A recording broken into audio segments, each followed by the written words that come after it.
Already smoking. I got a little baby blunt. So I'm sitting here in my hotel room, and generally I just like to have the TV on in the background. It's just something relaxing about that. But I have it on Comedy Central, so I'm routinely looking at reruns of Seinfeld, The Office, South Park, and from what appears to be the last bit of live original programming that Comedy Central offers is The Daily Show. Now, I used to be a big fan of The Daily Show back when I was a leftist, back when Jon Stewart hosted it, and for some of Trevor Noah. But I realized about Trevor Noah is he was only funny because he was talking about Donald Trump. As soon as Joe Biden became president, that show lost all of its appeal. And oftentimes there was a lot of dried up humor, like it was forced, like you could tell the skits weren't written very well, the acting wasn't very good. Very rarely was that shit funny, even during the leftist times. So now during I've seen it on commercials and an episode just went off. It's The Daily Show with Michelle Wolf. Now, I vividly recall Michelle Wolf because she sucked. She was one of the least funny people on The Daily Show, which is a very unfunny show. But,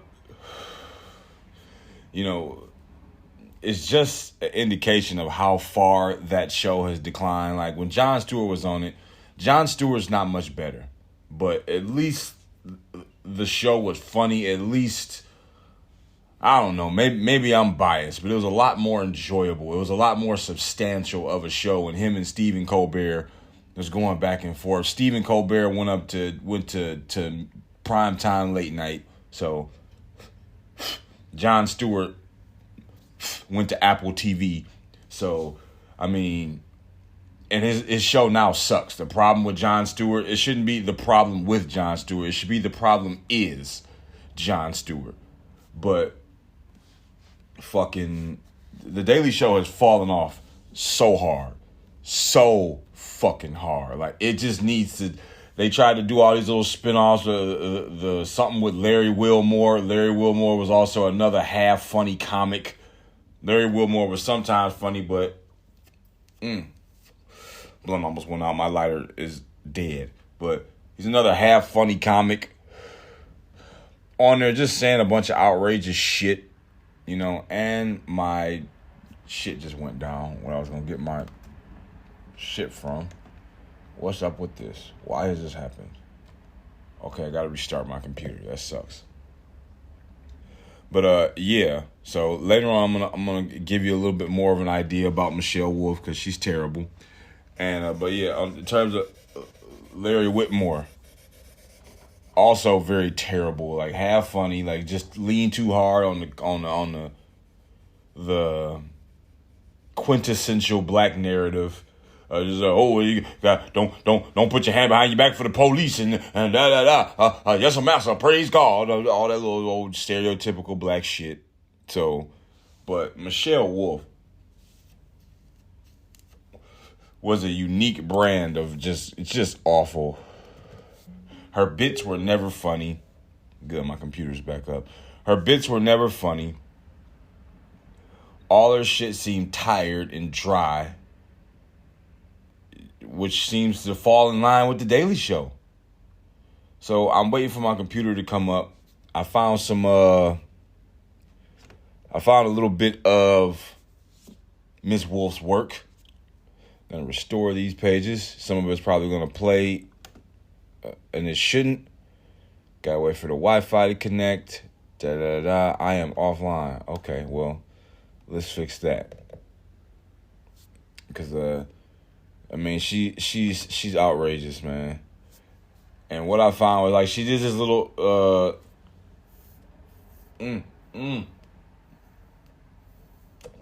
She does this stand-up bit, and it says, women can have it all. And if you just go off the headline of that, you can't even tell she's speaking ironically. But she is. I'm back up and move up. Yep, I told you it was going to play without my, But I'm going to move you closer to it. Get a little rotation action here. All right, so here's Michelle Wolf with her stunning stand-up abilities. Check this out. Or a family. I want a career. I don't want to have a baby. Or a family. I want a career. That's what I want. And I know there's a lot of people out there that are like, but Michelle, you don't have to choose. You can have it all. Women can have it all. Yeah, stop saying that.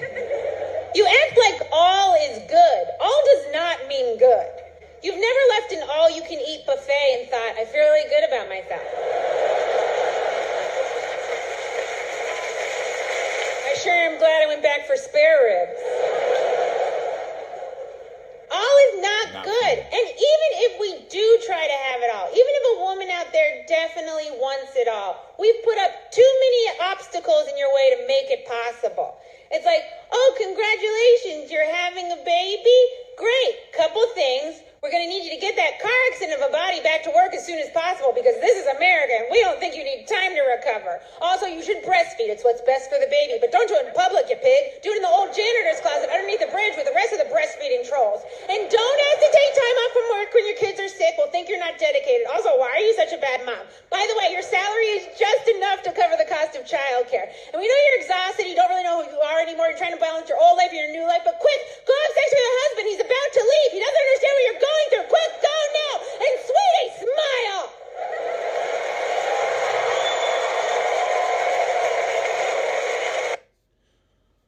Okay, well, there's that. I got another bit of Michelle Wolf from The Daily Show, which I don't know if we'll listen to the full thing. But, yeah, so that was funny, wasn't it? Wasn't that fucking funny? This is supposed to be stand-up comedy. And all she did was rant about all the things that are associated with having a baby as she precludes it with the fact that she doesn't want any. I don't want a baby because I'm going to have to do stuff. I want a career. Yeah, okay, well, you got one somehow. You don't sound happy, though. And no, I'm not going to listen to that entire stand-up. We already know most female comedians, vastly most of them are not funny. They just are not funny. All you do is give some bitch a platform to stand up on stage and rant about the things in her life that she hates. And then the audience gives this coerced laughter. We're like, you notice at the end, they didn't even laugh. They clapped. Now, if you watch or listen to comedy at all, you know sometimes comedians have little segments where they make points instead of making jokes. And you get a clap, which ain't a laugh, but it's a response. So yeah, you got claps, but clap is not laughter. I didn't show up here to clap, goddammit. I showed up here to fucking laugh. And on top of that, you're not funny. You may have a legitimate gripe about the foibles of motherhood. Nobody said it was easy, but yeah. But on top of that, you don't even want children. You want to have a career. And you got to get that car accident of a body back in work and blah, blah, blah. Yeah, you should take care of yourself. Why do you think this should be easy? Do you understand what's going on in a man's life? Talking about he doesn't understand you? Like, a man has to take care of himself somehow. May not be the best way always, but like, you don't have the option. You don't take care of yourself. You get to get on stage and rant about that shit to the applause of hundreds of saps. I don't take care of myself. Nobody gives a fuck. Found this article here. Daily Show guest host Michelle Wolf hits Ron DeSantis with a big biblical burn. The Daily Show guest host Michelle Wolf sees a bit of one of Jesus' followers in Florida, Governor Ron DeSantis, after Representative George Santos, Republican New York, declared himself the Mary Magdalene of the United States Congress as he faces potential expulsion. Wolf calls Santos the "It's Pat" of Congress on Wednesday before turning to news coverage of the looming House vote on the embattled Republican. Okay, so like the "It's Pat" of Congress? Like what? I It might be funny. I'm missing the reference. I don't know what the fuck "it's Pat" is supposed to mean. I don't know. To continue, the serial fabulist, who was alleged to have spent campaign funds on beauty treatments and designer items, went on a 3-hour rant. Oh my Lord, this fucking computer. On an X Spaces live stream Friday, saying that he'd wear a house expulsion like a badge of honor, and likening himself to Mary Magdalene, a comparison that got chuckles out of an MSNBC panel. It also got laughs out of the Daily Show crowd before Wolf chimed in with words for DeSantis. Now listen up, guys. Before I read this, like if Michelle Wolf has words for you, especially someone like Ron DeSantis, if Michelle Wolf has words for you, you need to listen. You can guarantee this is going to be profound, meaningful, and life-changing. So let's hear Michelle Wolf's clapback. Let's make one thing very clear. If any Republican is Mary Magdalene, it's Ron DeSantis. I mean, with those hooker boots, come on. He's clearly working the streets at night. A nod to speculation that DeSantis wears lifts. Okay, so a couple things here. Like, for one, who gives a fuck? Like, this is all you got? This is your response? Oh, he wears boots to increase his height. Like, that's what you got.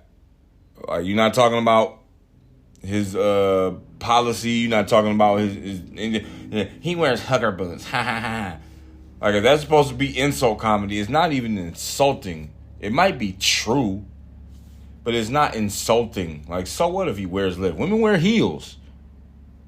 The fuck is the big deal about this shit? Goofy fuck. We got some shit here. Wolf's monologue from the Daily Show. I don't know if we gonna play the whole shit. I don't think I can. But we're gonna embark into this abyss. Hang on. Yeah, we gotta make sure my audio is working right.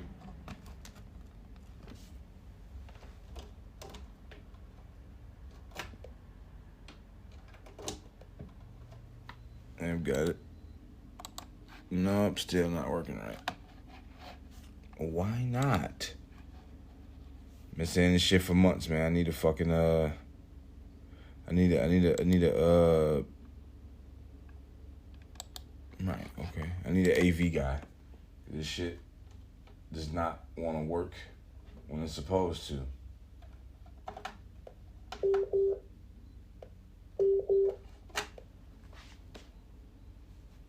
Let's try this. And this is all the way in. It's just tripping about the Bluetooth factor. It won't stop. All right, I'm gonna have to fix this and continue. George Santos, the It's Pat of Congress. I'm sorry, but what is he? Is he a man, a woman, Asian, Latino, Latina, several children stacked on top of each other, an old woman from the future? But one thing we know for sure, he'll be a congressman for at least a few more hours. The clock is now ticking on the brief, tumultuous congressional career of New York Republican George Santos. The House could vote as early as tomorrow on whether to expel the embattled Republican after an investigation found evidence of flagrant ethics violations. But he's not going down quietly. I have colleagues who are more worried about getting drunk every night with the next lobbyist that they're going to screw and pretend like none of us know what's going on. This happens every single week. Where are the ethics investigations and that? Within the ranks of the United States Congress, there's felons galore. There's people with all sorts of shisty backgrounds, and all of a sudden, George Santos is the Mary Magdalene of the United States Congress. Yes. The Mary Magdalene of Congress. This is just like George Santos. You know which biblical sinner I am? The hot one. Not funny. But let's make one thing very clear. If any Republican is Mary Magdalene, it's Ron DeSantis. I mean, with those hooker boots, come on. He's clearly working the streets at night. He's like, I'll suck your dick if you teach me how to smile normal. Lame. Okay, where was I? George Santos. He's about to be just the 6th person in history to get thrown out of Congress. And he thinks it's unfair because everyone else is corrupt too, which, yeah, definitely. We know the government is corrupt and all these guys are doing the same thing you do, George. The difference is they're doing it way better than you. It's so easy to figure out your crimes. It's not even fun. It's like doing an escape room in a gazebo. And the thing is, I do believe you, George. I do believe that congressmen are getting drunk, sleeping with lobbyists, and profiting as much as possible at the expense of the people. We all know that already. What we don't know are the specifics. Tell us who, what, where, which orifice. We need you, George. Snitch, snitch, my sweater-vested friend. In fact, we'll make a deal with you right now. You can stay in Congress if you're our inside guy. You know, our little congressional TMZ. I'll even move to your district to vote for you. Where is this district? It's Long Island? Okay. I will tell people to move to your district. And just by the way, if you want to survive this expulsion vote, maybe just try to take one photo where you don't look like you were caught while committing a crime. This little guy. He looks like he's rifling through Nancy Pelosi's purse while she's in the bathroom.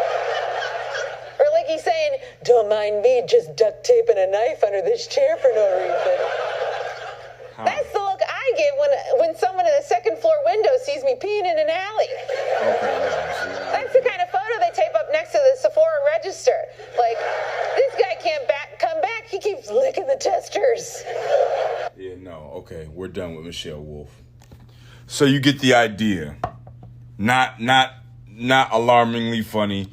I know she's reading from a strip, that whole escape room in the gazebo shit. That's the same flavor Trevor Noah had when he was on there. So these aren't really her jokes. Someone's writing these for her. I mean, which ain't breaking news, but I say that to say that she's not funny. She's an indication of how far The Daily Show has fallen off. This is who they're front running. They got this racially ambiguous woman. I don't know what she is. I don't even want to take a stab at it. I could say she's white. I don't know. I don't know. I don't care.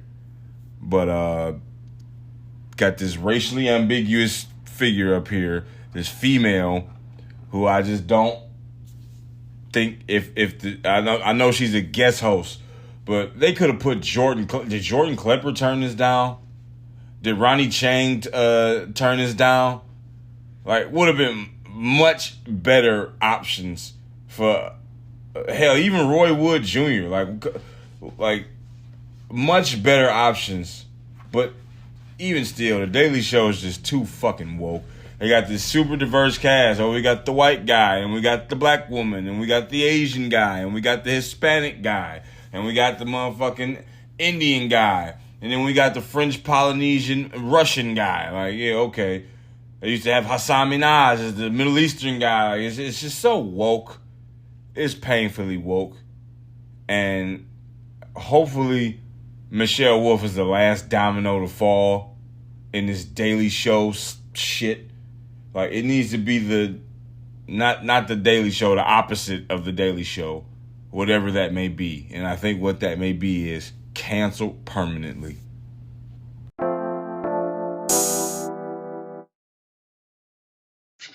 All right, courtesy of Fox News. University quietly drops faculty DEI requirements in free speech victory, civil rights organization says.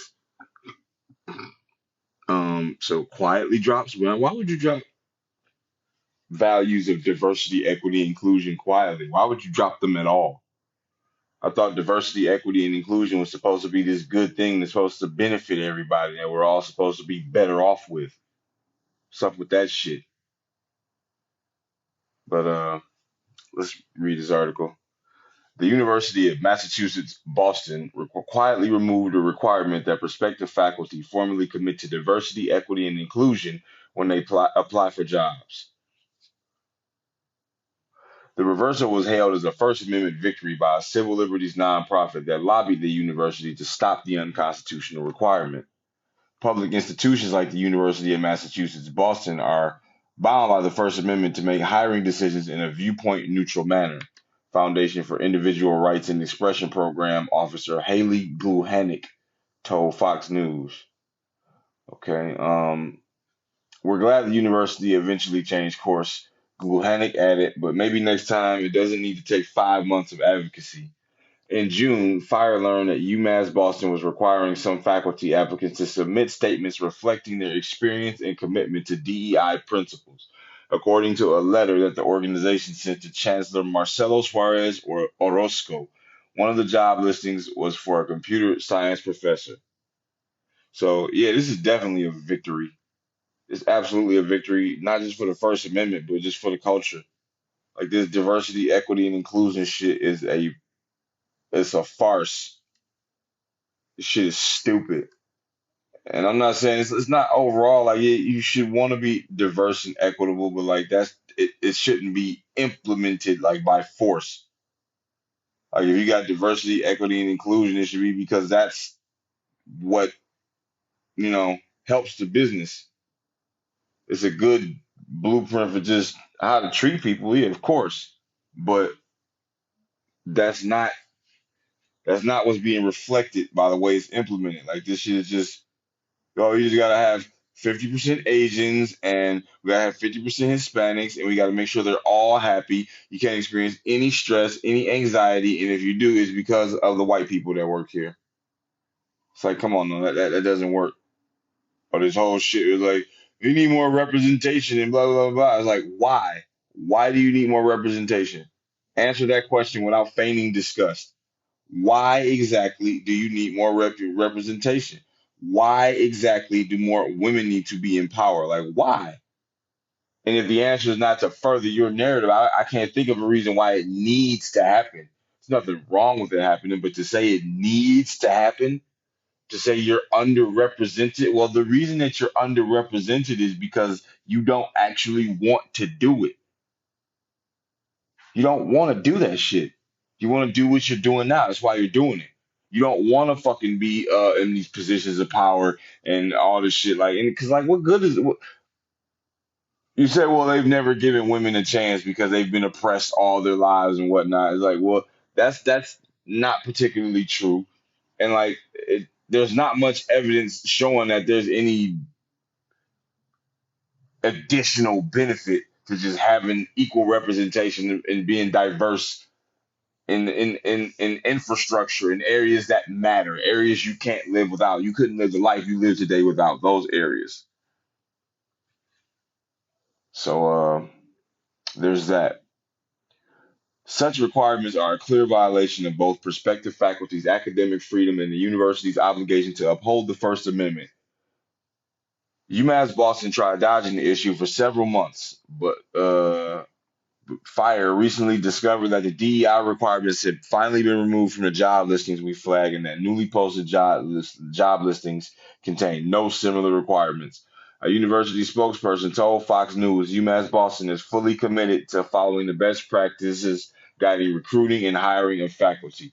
We will continue to comply with all applicable employment laws pertaining to the hiring of our faculty and will continue to support our faculty's constitutional rights while we embrace our diverse community at UMass Boston. Well, even though they're saying the good things, like they could have said that shit. We will continue to comply with all applicable laws, and we'll continue to support our faculty's constitutional rights here at our diverse community at UMass Boston. Just so many words. Like, why do people think more words make it sound better, make it sound more professional? Like, it's just verbiage. It's cumbersome. Like it's audibly cumbersome to have to sit there and just process all these words once or twice just to figure out, oh, you just meant this. I had a motherfucker at my job do that shit. He's like, no, you gotta take these over here, drop them off by the DVC. I'm like, I mean, they were like the what? The elevators. Bitch, why you ain't just say elevators? Why did you not just say elevators? using all this fucking language just to make us to inflate yourself, to make you feel like you doing something meaningful, but you're not. You're just talking excessively to bury me with jargon and words to distract me from what I really need to be seeing and hearing. That's what that shit is. There's no reason to just have all this language and shit, even if you are saying the good things. And UMass Boston is fully committed to following the best practices. Got okay, I can believe that now that you dropped DEI, a formal declaration of some type of allegiance to that shit. Like if you you should have announced it, but somebody should have to contact you to talk about that shit. You should have been doing that anyway. And I see it starting to be a trend with a lot of companies and shit that these woke policies are just crumbling. They're not sustainable, especially coming from the people who are all about sustainability and all this type of shit. This ain't one of those things. And I think it doesn't take a lot of field research to come to that conclusion. This only benefits leftists. It doesn't really benefit them because it harms everyone. Fox News checked numerous current job postings and found no DEI statement requirements, but several job descriptions still included boilerplate language stating that the university seeks a colleague who will, among other things, support our goal of ensuring an inclusive, equitable, and diverse workplace. Okay, well, I mean, I'll take the front. I'll take the language you were moving it. Like, yeah, you want to still like sneak it in there a little bit, fine. Like the fact that you have to sneak it in is indicative of some progress, is indicative of movement in the right direction. So as long as you're not making people like put their hand over their heart and formally declare or a written statement, all this type of shit, that's excessive. If you want to insinuate that shit, then that means it's open to interpretation. So I'm cool with that. Written statements in which a job candidate describes their accomplishments and goals for advancing diversity and equity have become a common requirement for faculty applicants across the country in recent years. A 2021 American Enterprise Institute survey of 999 academic job postings found that 19% require a job statement. That spiked to 28, not a job statement, required a diversity statement. That spiked to 28% among elite schools. So what? 999. So that's 270 plus 27. So that's 297. 297 of 999, roughly, among elite schools. So 277 out of 9. Okay, I mean, of elite schools. So okay, that's assuming. But like, what? Okay, so if you're saying that spike among elite school, are you saying that the 19% that required a diversity state? Oh, okay.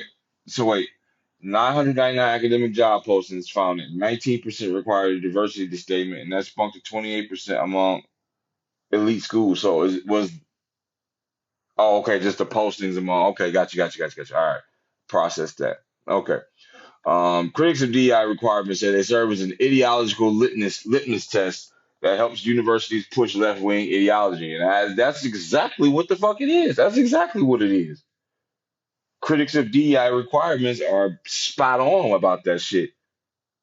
Evaluators will all but inevitably abuse discretion to punish views at odds with popular sentiment. The nonprofit warned that the DEI requirements lead to the university becoming an echo chamber. The echo chamber. Well, I mean, not just lead to them becoming an echo chamber. They already are. Excuse me. They already are an echo chamber.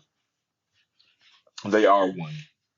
So the DEI requirement lead like what you see they trying to like backdoor the language in there. Like no matter how you feel about it, they want to backdoor that language in there. Like it may not be a requirement on the job listing, but we kind of require it. Like we don't not require it. They start saying shit like that. We don't not require it.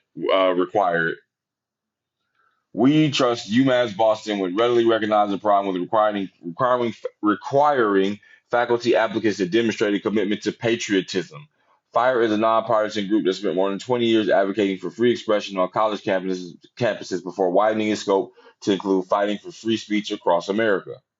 Other colleagues have recently moved to ban DEI statements and potentially preferential hiring. The University of North Carolina voted in February to ban DEI statements from admission, hiring, promotion, and tenure. Last year, University of Washington faculty voted down of a proposal that would have required tenure and promotion candidates to reflect on past and planned contributions to diversity, equity, and inclusion. Well, yeah, all I can say to that is that's great. That's just absolutely great. Like, we don't need to be talking about this diversity, equity, and inclusion shit all the time, everywhere you go. Everything is not diverse. Everything is not equitable. Everything is not inclusive. If that's the case, why can't I just get a job at the White House? Why aren't they diverse? They need some 31-year-old black males with no experience in politics whatsoever. Like, that would be diverse. That's about as diverse as it gets. No skills, no insight, all the reward. You know, the idea that diverse, equitable, and inclusive is synonymous with beneficial, good is ludicrous. That's a non sequitur. Those things don't link up, at least not to me. I don't understand it. So, I mean, my hat goes off. I wish they wouldn't have done it quietly. Could have made an announcement about it. Like, I'm pretty sure y'all made an announcement when y'all did it, but it needs to be done away with. It's not something that needs to be spread across the country. It's something that needs to be eradicated as quickly and swiftly and efficiently as humanly possible, because it does nothing for no one. It's all rhetoric. It's all fluff and no actual results. And by that standard alone, that's reason enough to clip that shit like a useless cable subscription.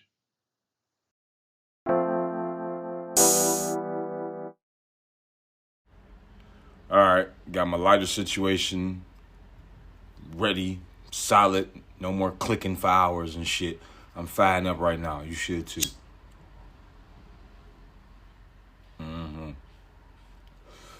So I get this blunt burning. This is courtesy of RNS, which does not stand for real nigga shit in this situation. It stands for Religion News Service. And you can go through all my episodes. I've never taken anything from Religion News Service. One day I'll delve into religion or something, but I ain't at that point yet. But headline here says, Pope Francis asked theologians to demasculinize the church. Now, what the fuck is up with that? To demasculinize the church? How as the Pope can you say something like that and it not be misinterpreted? Like, who knows what the fuck that means?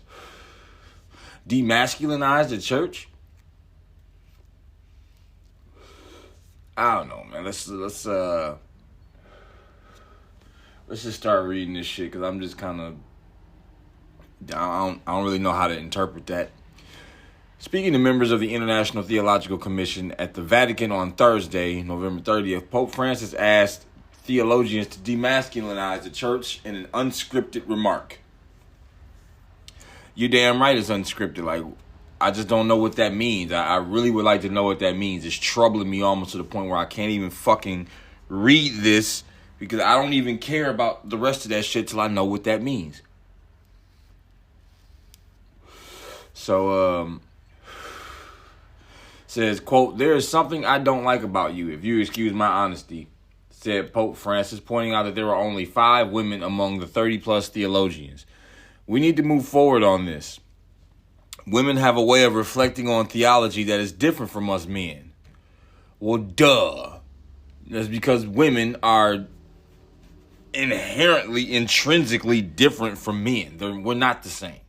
We're both humans, but we're not the same. Our biological purpose, while some aspects of it are shared, the function, I should say, is different. Our biological function is just different, but I'm trying to figure out, like, now he says that women have a different way of reflecting on it that is different from us men, yeah, okay, but that doesn't necessarily make it useful. And I'm not saying women don't have useful thoughts ever in the history of existence. I'm just saying a lot of the things that have been in place were done by men.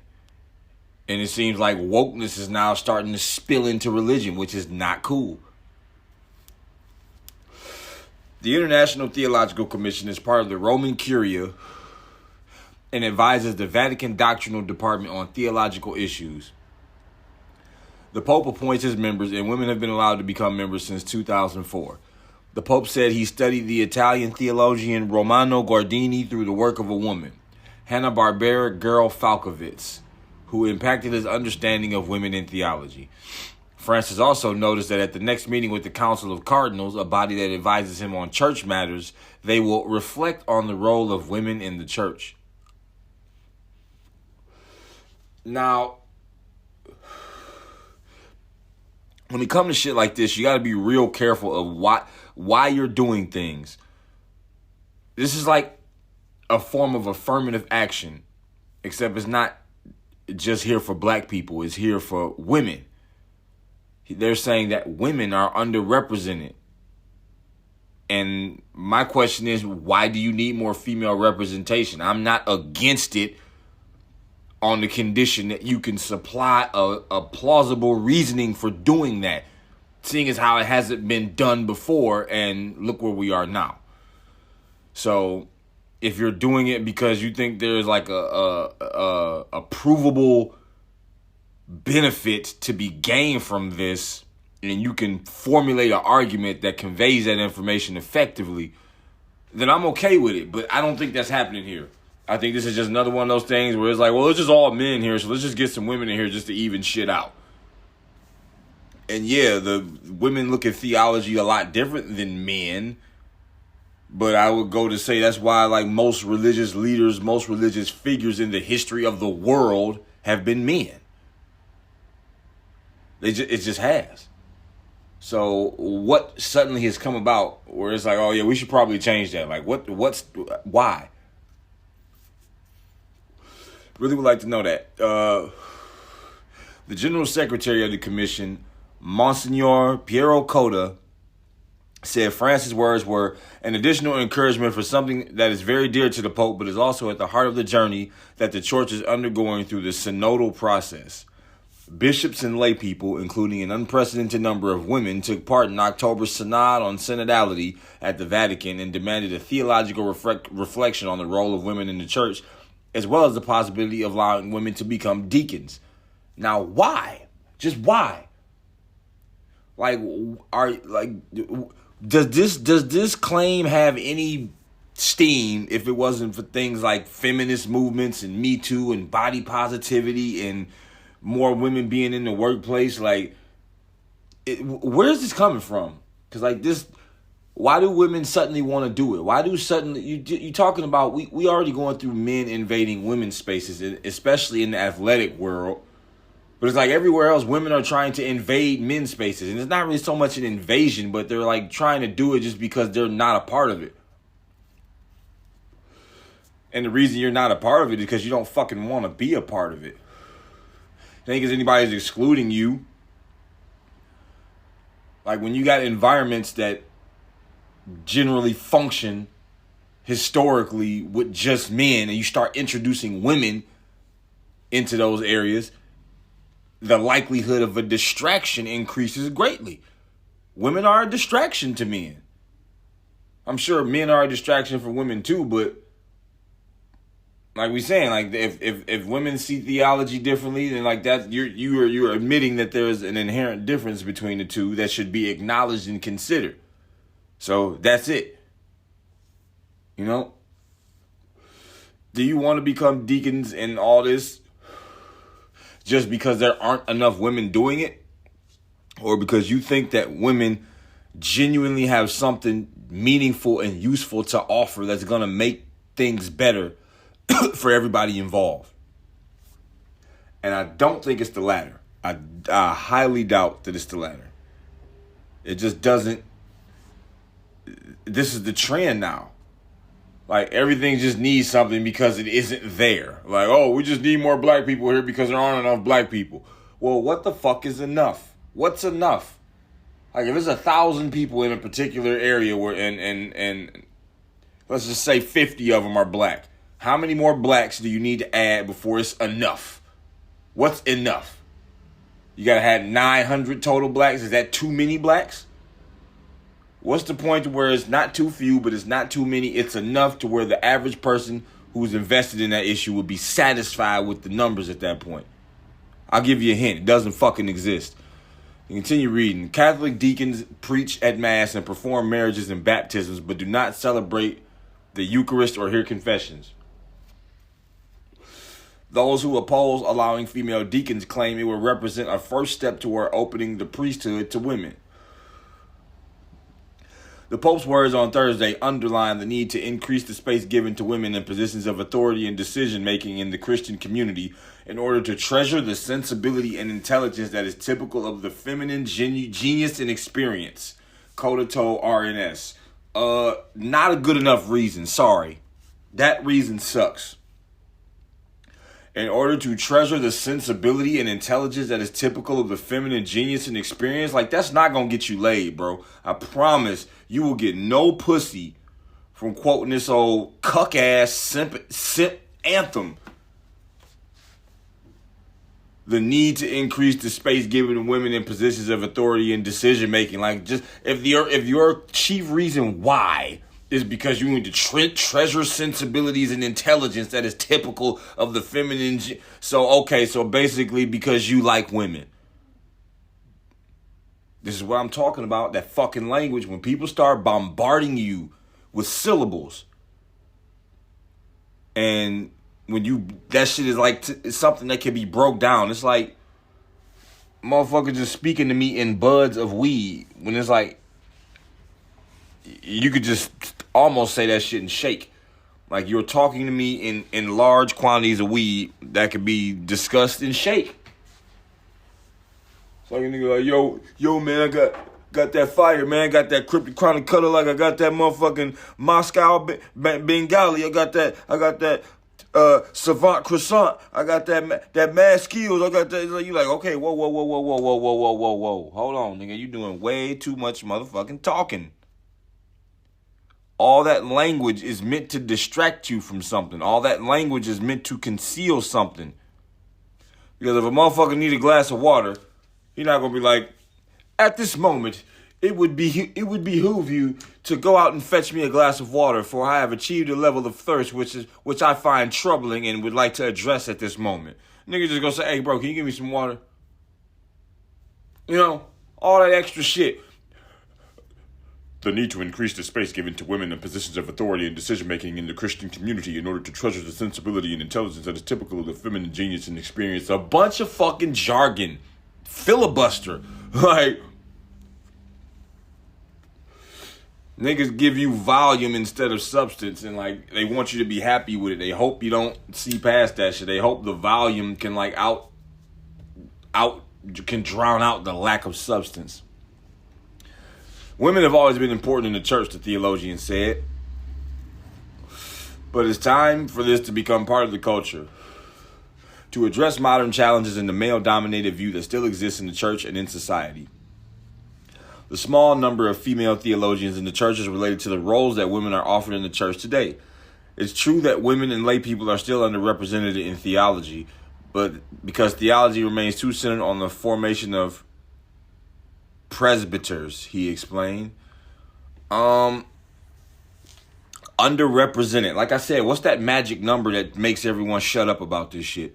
Like, what's that magic number where you just like, okay, well, all right, that's enough. Like, do these people couldn't even tell you? Ask one of them. So, okay, so how many people would you need to, how many women would you need to see in the church before you'd be like, okay, it's a satisfactory number of women. Y'all can stop with the women now. What would that number be? I'll tell you what that number will be. I keep dropping weed. I'll tell you what that number will be. It would, they can't give you one. They can't give you one because if you were saving money to purchase something, and you'd be like, how much money do you need to buy that car? I need to save about $3,000-4,000. But then they know it's a part of the plan. But then you ask them like, hey, how many women would the church have to include as deacons before you would be like as many as walk in the door? Stupid shit. I guarantee you. Francis was not able to read his pre-written speech aloud due to an inflammation of the lungs that hindered his ability to speak and forced him to cancel a papal visit to Dubai for the COP28 Environmental Summit. After his off-the-cuff remarks, he told the president that he spoke too much and it hurt, quote, spoke too much and it hurt me. Coda said he was struck by the spiritual energy and limitless devotion to the church that the Pope showcased during the meeting despite his fragility. Pope Francis handed his written speech to the participants where he urged theologians to be proponents of evangelizing theology. It's essential for you theologians to do this in sync with the people of God from below, with a preferential eye toward the poor and simple, and at the same time on your knees, because theology is born kneeling in adoration to God, Francis said. What is that? It's essential for you theologians to do this in sync with the people of God from below, with a preferential eye toward the poor and simple, and at the same time on your knees, because theology is born in kneeling in adoration to God. Yeah, I don't know. I don't even know what I just read. Coda said these qualities have always characterized Catholic theological tradition. The great theologians weren't people who were locked in ivory towers. They were immersed in the life of the people of God.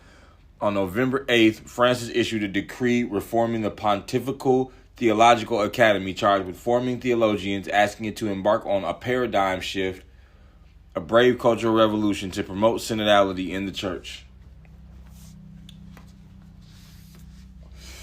Yeah, man. Motherfucker tripping. I don't know why he would ask them to demasculinize the church. Like, you can add women to the mix without demasculinizing the church. So the fact that you would even request something like that with your influence and your position, it's like the fucking church is woke.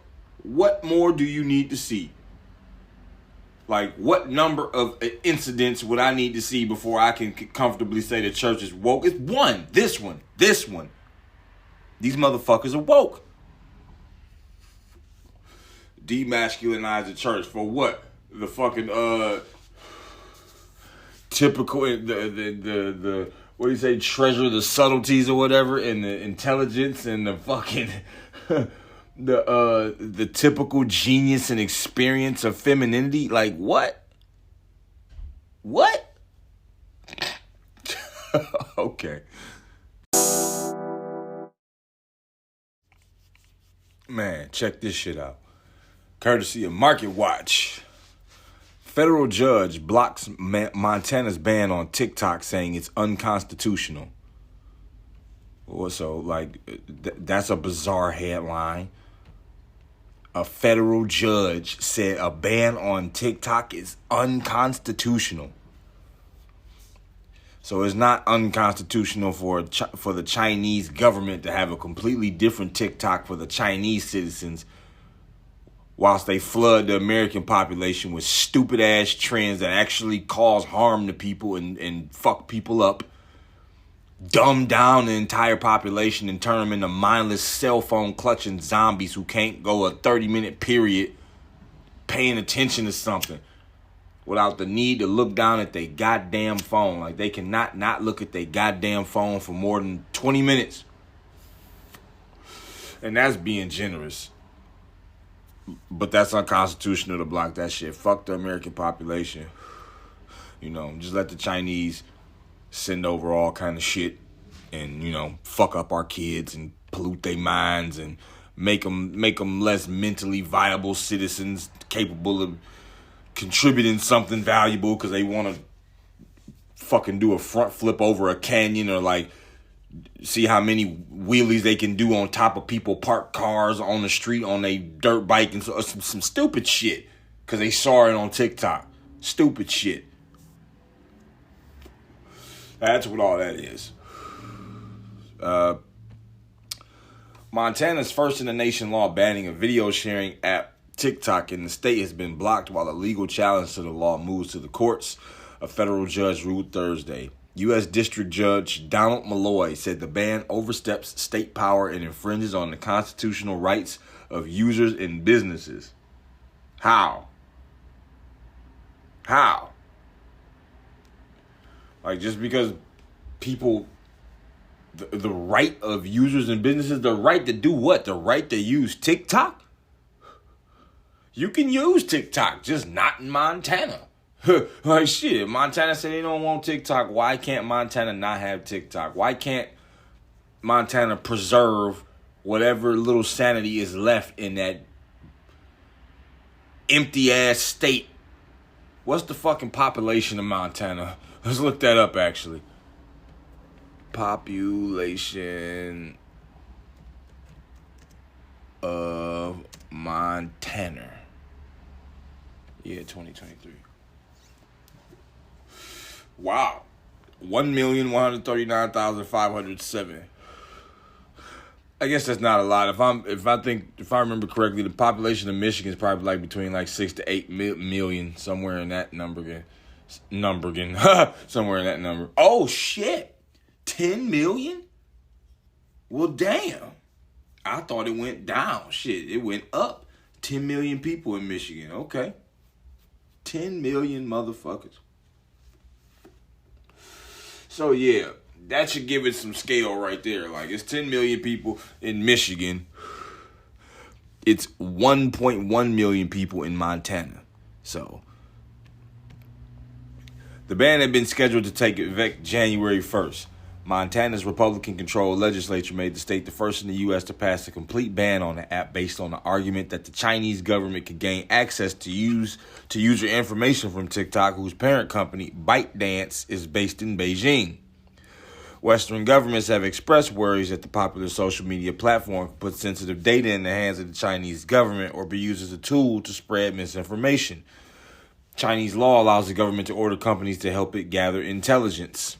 Attorneys for TikTok and the content creators argue on October 12th that the state has gone completely overboard in trying to regulate TikTok and is essentially trying to implement its own foreign policy over unproven concerns that TikTok might share user data with the Chinese government.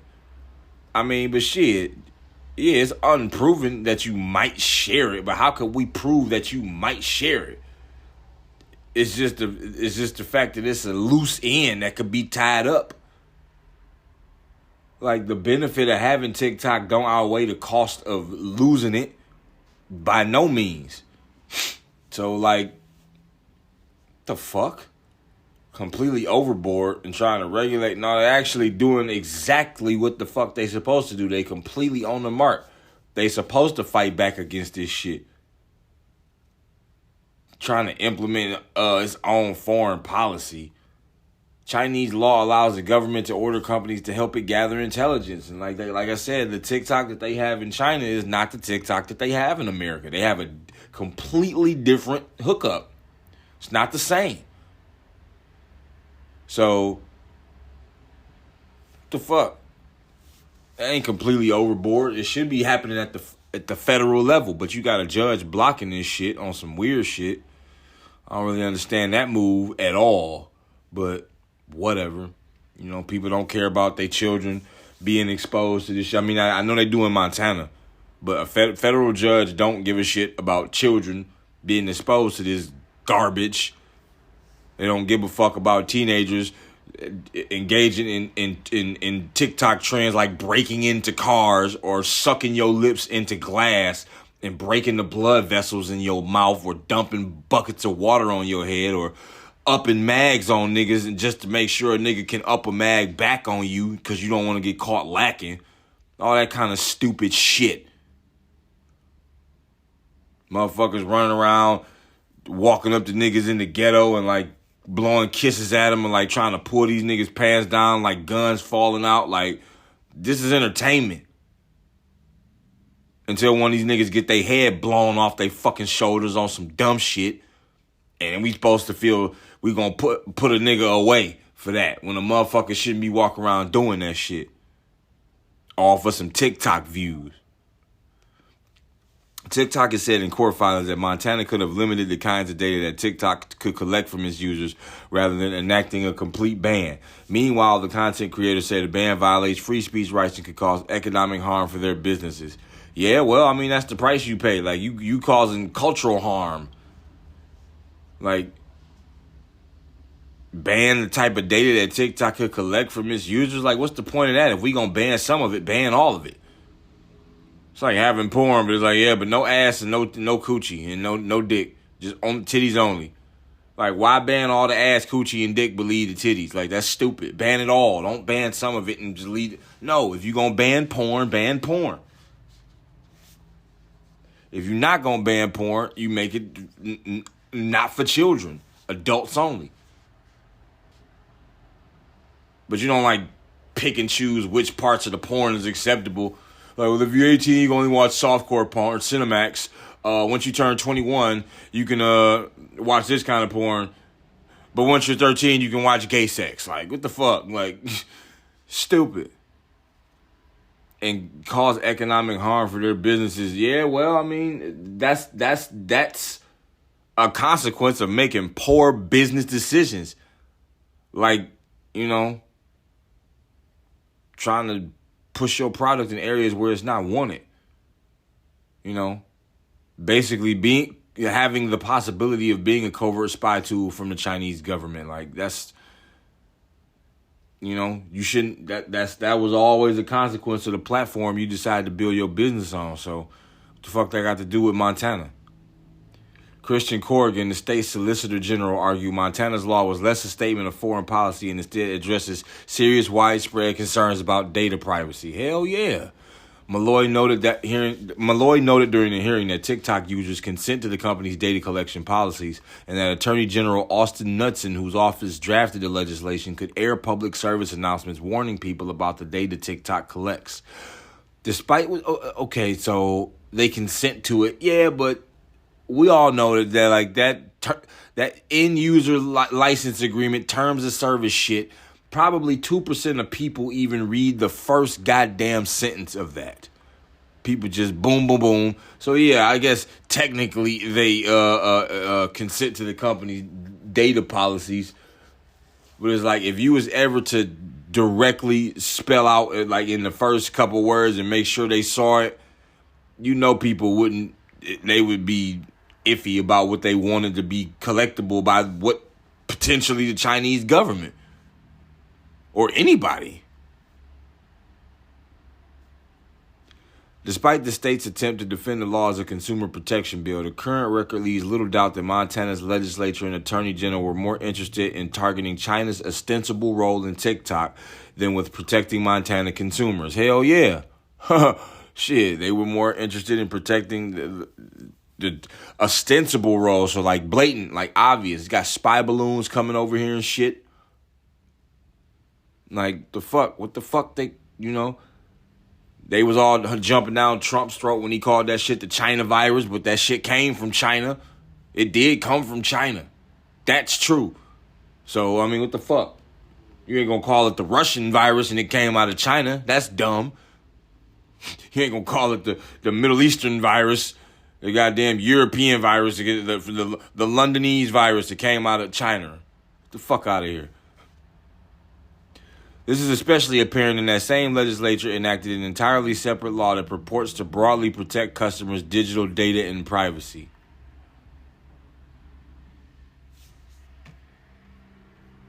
Knudsen's office said the ruling is preliminary and the case will continue to be heard.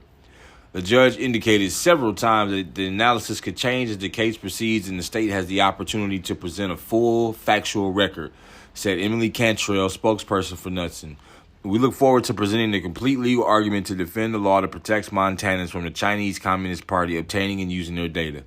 More than half of U.S. states and the federal government have banned TikTok on official devices. The company has called the bans political theater and says further restrictions are unnecessary due to the efforts it's taking to protect U.S. data by storing it on Oracle servers. No.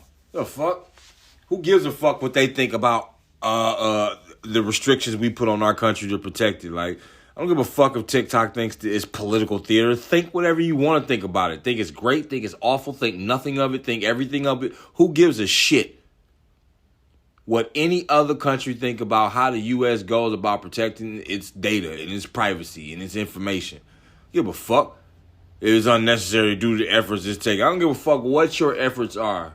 Your efforts are always meaningless, even if they're sufficient. Like, the efforts we care about is the efforts we take.